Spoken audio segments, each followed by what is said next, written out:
यह कहानी बहुत इंटरेस्टिंग कहानी है।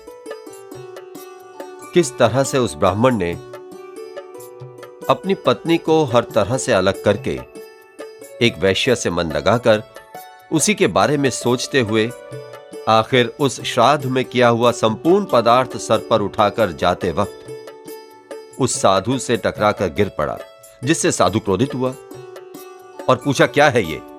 तब ब्राह्मण अच्छे से साधु को बोलता है, क्या है ये? मैं किसी वेश्या पर मन लगाकर इतनी एकाग्रता से जा रहा हूं। आप तो भगवान के बारे में सोच रहे हैं, थोड़ी सी तकलीफ हुई तो आपका मन इतना चंचल हो उठा। क्या सचमुच ये सच्चा ध्यान है? एकाग्रता चाहिए, कुछ भी करते हुए एकाग्रता चाहिए। एकाग्रता ना हो तो कुछ भी मुमकिन नहीं होगा। यही सोचकर उसमें बदलाव आया। उसी दिन से उसका जीवन ही बदल गया, उसके विचार भी बदल गए। भगवान पर एकाग्रता होनी ही चाहिए। श्री रामकृष्ण देव जी ने कहा है, छोड़ के मन से विषय वासना, करो प्रभु का गान। मन को संपूर्ण रूप से भगवान पर रखकर ध्यान करना चाहिए, तभी भगवान हम पर कृपा करेंगे। यह है इस कहानी का सारांश। बहुत अच्छा है, देखिए तो।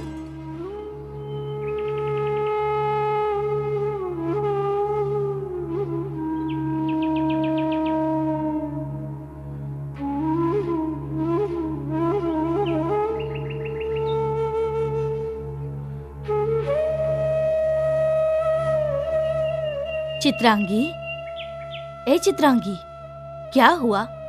आज तुम इतनी बेचैन क्यों हो? कुछ समझ में ही नहीं आ रहा है। तुम जानती नहीं क्या मंजरी, प्रेमी की जुदाई में प्रेमिका का मन बेचैन हो जाता है। आज मेरे प्राणनाथ अभी तक नहीं आए, मुझे तो बहुत घबराहट हो रही है। तुम बिल्कुल चिंता मत करो चित्रांगी, वो जरूर आएंगे।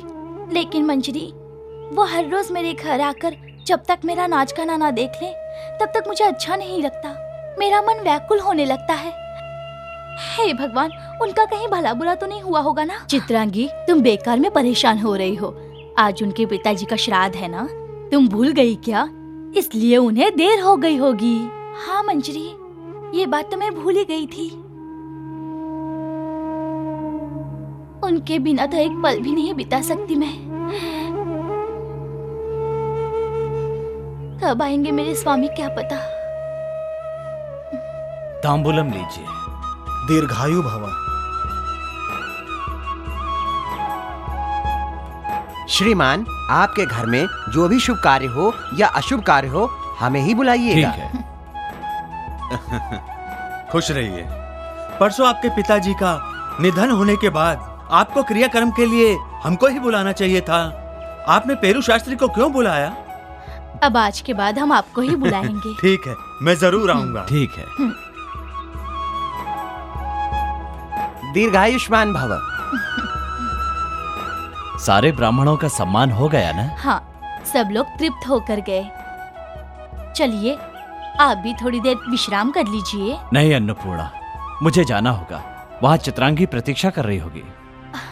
आप इतने पढ़े लिखे, दूसरों को ज्ञान बांटने वाले, आप उस चित्रांगी के मोहजाल से बाहर क्यों नहीं निकल रहे हैं? वेश्यागमन ये महापाप है। जाने दो अन्नपूर्णा, मुझे ये सब नीति की बातें मत सिखाओ। जाने दो मतलब? मैं आपकी पत्नी हूँ, पति के प्रति मेरा कोई कर्तव्य नहीं है क्या? मुझ में क्या कमी है? सर्वगुण संपन्न, मेरी बात सुनो अन्नपूर्णा। सर्व एक, तुम मेरी पत्नी हो। श्राद्ध के लिए जो बनाए हैं वो सारे व्यंजन एक कपड़े में बांधकर मुझे दे दो। चित्रांगी को देने हैं।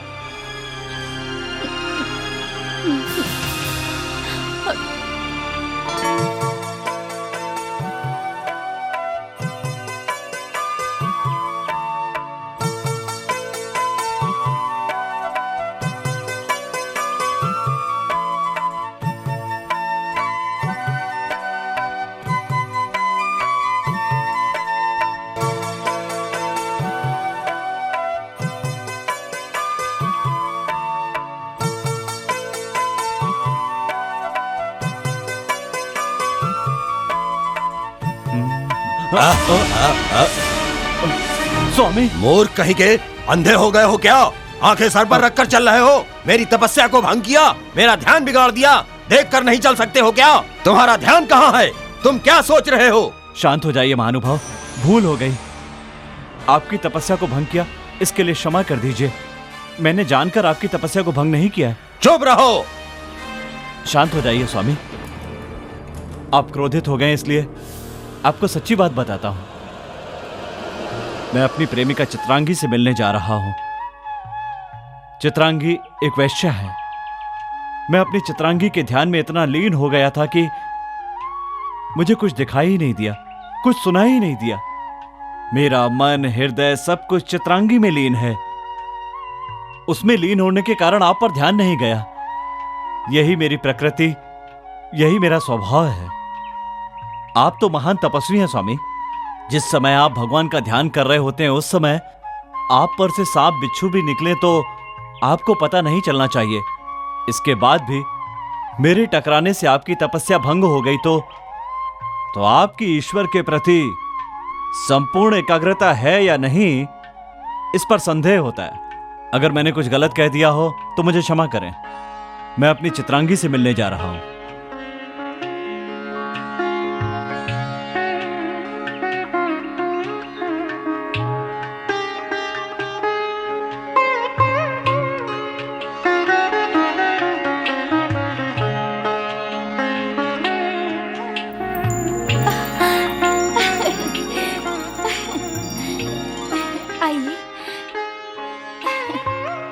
आइए ना स्वामी, मैं सुबह से आंखें बिछाए आपका इंतजार कर रही हूँ। हर एक पल मुझे एक युग की तरह लग रहा है। मंजरी, चांदी की थाल में दूध और फलहार तो लेकर आओ। रुक जाओ चित्रांगी, अब मैं मोह अंधकार में डूबकर तैरने वाला इंसान नहीं हूं, और ना ही तुम मेरी प्रेमिका हो। आज से तुम मेरी गुरु हो। तुम्हारे कारण मुझे ज्ञान की प्राप्ति हुई है। भगवान का ध्यान कैसा होता है, इसे कैसे करना है, ये तुम्हारे कारण आज जान पाया हूं। मुझे क्षमा कर दो चित्रांगी। अब तक मैं क्या भूल करता आया हूं, मैं आज जान पाया हूं। सब कुछ त्याग कर अपना शेष जीवन ईश्वर के ध्यान में बिताना चाहता हूं। तुम भी ये पाप की दुनिया छोड़कर नए जीवन की शुरुआत करो। श्री कृष्ण परमात्मा ने भगवत गीता में कहा है कि मय्येव मनबाधस्व मनबुद्धि निवेशयः। तू संपूर्ण मन से मेरा ध्यान कर, तब निसंदेह मेरी भक्ति और प्रेम तुम्हें मिलेगा। इसी करुणा और दया से मैं तुम्हें कह रहा हूं। वही भक्ति और करुणा मुझे चाहिए। भगवान पर संपूर्णता से निर्भरता, अनन्य भक्ति, मतलब यही। किसी अन्य विषय के बारे में ना सोचकर सिर्फ भगवान के बारे में ही सोचना, यही सच्ची भक्ति और सच्चा प्रेम। यही भक्ति और यही प्रेम बढ़ना चाहिए।